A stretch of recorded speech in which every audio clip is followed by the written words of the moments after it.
Hi, guys and gals. It's Phil Good speaking. I am a relationship coach and an unconditional love coach. The subject of this video is real wealth is not what you think. When we think of wealth, we think of money. We think of monetary wealth, right? Because with a lot of money, we can buy anything. We can actually buy happiness, right? Well, some claim that's true, but I don't believe that money can buy real happiness. And so if real wealth is not about money or monetary value, what actually is it? Well, over my lifetime, 73 years, or about to be 73 at the end of this month, 73 years of age, I've discovered being married to my beautiful wife for 49 years as of the 7th of May this year. So we've been dairy farmers for most of our married life, for more than 40 years. Yes, we've had a dairy farm, we've had houses, freehold houses, and all the rest of it. But what we've discovered is real wealth, it's got nothing to do with money, monetary value, what you can do with money. Buy a new car, buy a new house, buy a new fridge, buy a new sofa. It's got nothing to do with that. Because that sort of happiness is only momentary. It passes. Then you're looking for the next material thing to buy to give you another high. Real wealth is all about unconditional love.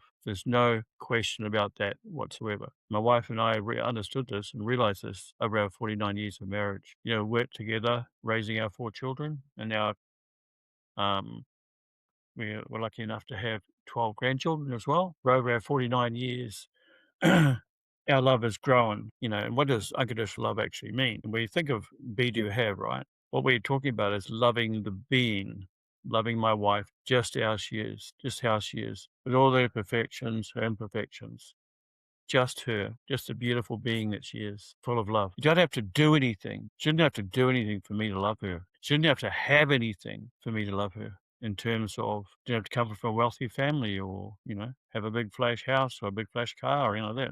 I didn't care about those sort of things. But how I fell in love with my wife, I fell in love with her before I actually met her, believe it or not. As the story goes, all those years ago, 49, 50 years ago almost. And we're both at the same camping ground. By the caravans at the camping ground at the beach in the summer. And I saw my wife Eileen walking with the 2 kid sisters from my parents' caravan over to the kitchen, camp kitchen, to wash dishes and so on. I saw her with the 2 kid sisters, and they were running beside Eileen and kicking up their heels and totally engrossed with their big sister. So they're only 9 and 10. Eileen was 21, 22, so there's a big age gap. But I looked at her, and the kids were so in love with their older sister. Yeah, and Eileen was having a happy time as well, and I thought, what a girl she is. She not only looked attractive, and she had this sort of love that sort of came from inside her out, right? And obviously her 2 kid sisters were absolutely smitten. So that's what Eileen and I discovered over our 49 years, and that's what we tried to instill in our children as well. But love is all there is. And when we pass from this life, Friday night, 73, who knows, it could be any time. Wealth has got nothing to do with money. Money helps us buy material things. That's it, material things. But materialism is not love. It's not real love, and it's not real wealth. Unconditional love is. So when you understand that in your relationship and in your life, you have unconditional love for yourself. Love all your perfections. Love your imperfections. Because, right, the only true perfection is imperfection, right? Understand that about yourself, about your spouse, and about everybody else out there in the world. And we've all got gifts and talents we're born into this world with. So you ask the question, why did we come to this planet Earth from the other side? Were we born into this world to earn a lot of money? Grow up earning a lot of money? Was that the whole point? Is that what our soul really wants to learn? No, it's not. Material wealth has got nothing to do with the lessons, the lessons or soul contracts we came into this life for. They're all about coming into this life it's a 3-dimensional life. And before we came into this life, we would have been 5, 6, or 7th dimensional beings, high frequency beings. We come into this low density of 3D, and it's all about competition. It's all about, trying to do better than your next door neighbor, your friends. It's all about competition in sports and academically, in business and so on. You rip somebody off, oh great, I was smart, right? But really you come in contact with all the different emotions. The emotions opposite to love, right? Hate, anger, resentment, jealousy, and all those sort of all those range of emotions, unhappiness, because we try and compare ourselves to everybody else, right? But we've all got a different mission in this life. It's not all the same. And so if you get through this life and say, yeah, before you die, I've made $5 million in this lifetime, but I haven't got it. I think my loved ones have all disappeared. So what you've done is you spent your whole life accumulating and loving money. What the hell is the point in that if your loved ones are not around? So what have you actually learnt in your life? You learned to love things, things, rather than your family, rather than friends, and also yourself. And quite often along the way as well, you have the issue about the haves. Yes, I'm one of the haves. I've got to that. I've got to that start. I've got to that stage, right? I'm one of the haves. I'm almost like a blue blood, right? And of course, the have not say, well, what happened? Why me? Why aren't I like the others? Why haven't I got a lot of money? Because you came in here to learn different things. You have a soul contractor wanting you to learn about. You go through all the challenges in your life. There could be, you could have a certain amount of wealth, and then somebody could come along and could have stolen it from you, right? So how do you respond? How do you respond? Do you give up? Or do you show resilience and tenacity and fight back and get back on your feet and so on? And so you show your children, your grandchildren, resilience about and never giving up. And you always keep on trying. But it's funny, isn't it? When you lose all your money, you find out who your true friends are. And quite often the most loving people out there are the people that are most humble, whether they have money or not. They're not judgmental, and they just accept you for who you are. They don't give a hoot whether you've got $5 to your name or $5 million to your name. They don't care. They just value the relationship and the interaction, and realize that we all have our own journey in this life. We all have unique gifts and talents to share with each other. So the argument is, money is an exchange for value, right? That's the response. But that's bullshit. The monetary system was created by royals, by the blue bloods, and it was a means of enslavement, enslaving the masses, keeping us under control. Can you imagine, the royals, government say they own the land in this country, and then they're going to subdivide it up into little parcels of 500 square meters, or 1,000 square meters, and sell it off to people. But to the blue bloods, the royals, or governments, who do they buy the land off? Like when they came here, God say, to buy a parcel of land, I'm going to charge you $500,000 for the privilege of being born on Earth. So who is the real owner of planet Earth? The Creator, right? God, right? But He didn't charge any human being or any sentient being on this planet a dowry, or say you have to pay a certain amount in order for the privilege of being born on planet Earth. So in actual fact, no one owns the land on planet Earth. If anyone owns it, it's God, who created the planet and planet Earth, created all the trees, all the animals, all of us human beings. He's the only one that owns it. Nobody else does. So the system that has been created on planet Earth is one of enslavement, to enslave the masses, to control them. And that's through finances, through religion, through education, through supporting corporations that employ, with the concept of the triangle, the owners at the top and the slaves at the bottom. So the whole system is about enslavement. There is no freedom out there. If you think you're free, you're totally delusional. And even if you go back to the American Civil War and the blacks who said they'd join the army for the North, and at the end of the war, after 12 months service, they'd become free men for 12 months military service. But the very soldiers, the white soldiers who were serving beside them, were not free themselves. All the rules and regulations they lived by. Where was the freedom? It's a joke. It's an illusion. It doesn't exist. It should, but it doesn't. Of course, nowadays, in 2026, we have all the gaming, all the games, all the consoles, and you look on television, all the reality shows and all the gaming, trying to get people, it's all about distraction, right? Distracting human beings as to what's really going on. The bullshit that's spewed out at us from our TV sets, from politicians, most of it is all lies. It's all bullshit. They try to pull the wool over our eyes. And so when we work our 40 hours, our 40-hour working week, work from Monday to Friday, right? Or sometimes Saturday. So the batteries are charged on Monday and they're flat by the time you get to Friday or Saturday. But hold on, wait a minute. We can go to a game or a game, an AFL game, an NRL game, rugby league, rugby, whatever, a baseball game, a gridiron game in the States. And by the time we get to the end of the weekend, our batteries are recharged again, right? We're ready to start the week on Monday. Flat batteries, now they're fully charged. We feel good, we feel happy. We're ready to go to work, whether we like it or not. We have a mortgage over our head, right? What does mortgage mean? Means literally you got a noose around your neck and it's forever tightening, about to choke you. All the taxes that we're forced to pay, and all the new taxes are invented to try and keep the thumb down on us, keep us down, keep us stressed, keep us confused, keep us under the pump, wondering what the hell's going to happen next. Is that happiness? Is that enjoyment? It's not. Property prices throughout the world have become an absolute joke. Property values have gone through the roof to unrealistic levels. Property is not worth the money that they're claiming they are. They are worth. They're not. It's absolute bullshit. It's an absolute lie. The system that we live in is absolutely rotten to the core. So what's the solution? Well, if you look back in history, Golden Atlantis, the time of Golden Atlantis, there are 12 tribes of Atlantis. And my forebears were some of the Maoris. I've got Maori blood in me from New Zealand. Were one of the 12 tribes of Atlantis.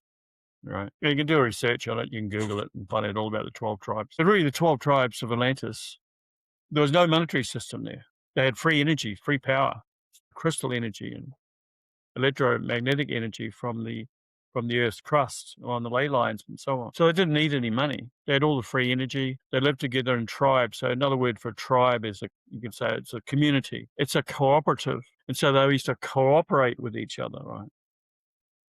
So there's never any winners and losers. We're all winners in a cooperative because we generally help each other. We love each other. We respect each other. We help each other. Nobody is left without. We're all a part of the cooperative. So for example, when a young couple is married, they don't need to have $100,000 or $200,000 saved up for their deposit to get a mortgage with a noose around their neck in order to buy a property. Or to maybe to qualify to buy a property. There's no guarantees. But back in Golden Atlantis, a young couple could get married, and the whole village, the whole tribe, the whole cooperative, whole community came together to help them build a house. There was no cost to it. It was just done. That's how they did it. They came together in love, conditional love for each other. That was the wealth. That was the wealth there, then. So there was happiness, there was joy, there was time for relaxation. They were time rich rather than time poor like we are now. But being time poor now is something that's been forced on us. We should all be time rich because there's technologies out there, the powers that be have, that could let us have all free energy, free power. There's a huge amount of technology out there. In fact, when I was in my early 20s, there was a chap in New Zealand. He had been a NASA scientist, and he developed this little box that ran off electromagnetic energy from the movement of the Earth's crust, the ley lines. This little box could power up a whole house forever. But guess what? He was threatened with his life if he ever released that technology. Because imagine, what would free energy do? If we got free energy, what do we need the system for? The system that enslaves us. What do we need them for? We can grow our own food. We got our own lighting. We have our own power anything and everything up. Then we start to move and understand what real freedom is. But the constraints that are forced on us today and have done for a number of years have been forced on us to keep us enslaved, to keep us controlled. So the powers that be can make money out of the poor. The rich make money out of the poor by controlling us with fear of loss, fear of scarcity, when in reality there's no scarcity, but it's been forced upon us. So in this day and age, with all the stresses that we're facing, what's the solution? The solution is to create another system inside the system we currently experience. What I'm talking about is coming together in groups and communities. If you like to call them tribes, fine. If you call it community, a cooperative. We've got to come together collectively. We've got to collaborate. So there's collaboration, not competition. There's a massive difference there because we work together for a common goal, a common outcome. So we all win. No, there's no losers. Nobody's left behind. Cooperatives, so we create cooperatives. Could be a food cooperative, a labor cooperative, farming venture cooperative. We all put in small amounts of money, and the power of 1,000 people or 1 million people, for example, putting money into a fund to purchase land to grow, for example, give you an example, grow hemp, for example, industrial hemp, completely industrial hemp. So from that, you can You can literally make 38,000 different health products, from textiles, hemp tofu, to bread, to oils, 38,000 different products. Being a dairy farmer myself, I know, for example, for a fact that hemp is so easy to grow.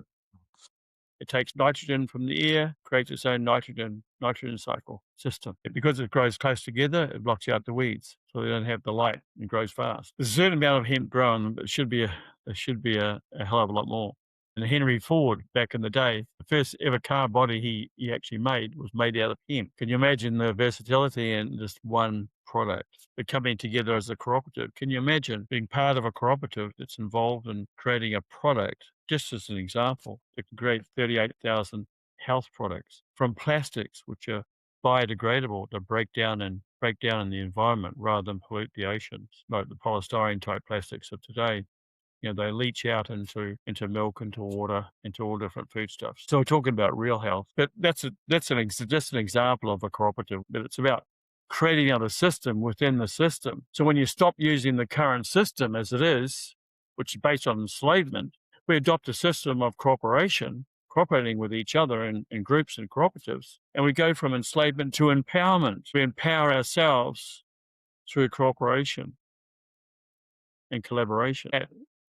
That is the solution. You can create cooperatives in all different areas that get away from the concept of the corporation, which is a triangle system. And you get into the cooperative system, which is based on the circle, round and round and round. So there's no top-down effect. There's no haves at the top and the slaves at the bottom. No. We're all in that circle. We all win. We're all part of it. We all extract benefits from it. It benefits everyone. It leaves no one out. That's something at 73 years of age. I mean, I have 4 children, as I said before. I have 12 grandchildren. I fear for the future, for their futures. And towards the end of my life, if I can get something like this going, sure, that we see examples of it throughout the world. People are trying, but people have got to wake up to the lies and the crap that's been spewed out towards us, and start to not just say, oh yeah, that's all good. We'll not just talk about it. Talk's cheap. And guess what? Action speaks louder than words, because unconditional love is also action. Unconditional love is courage. Unconditional love is doing the right thing for yourself, your family, and the masses and everyone else. It's working together.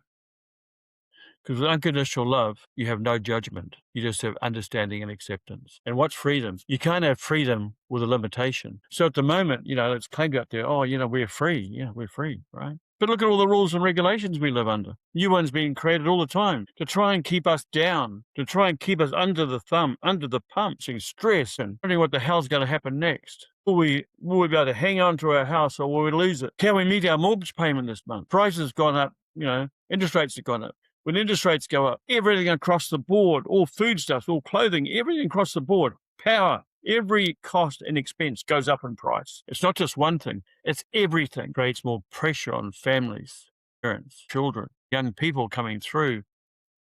Can't help but wonder, the hell is this life all about? I'm 73. I wonder the same thing. From when I was a kid to what it is now, things have got worse. They haven't got better. They've got worse. I have a plan. I'm setting up a cooperative myself. I'll give it it's a name. But it's going to start to gel with everyone.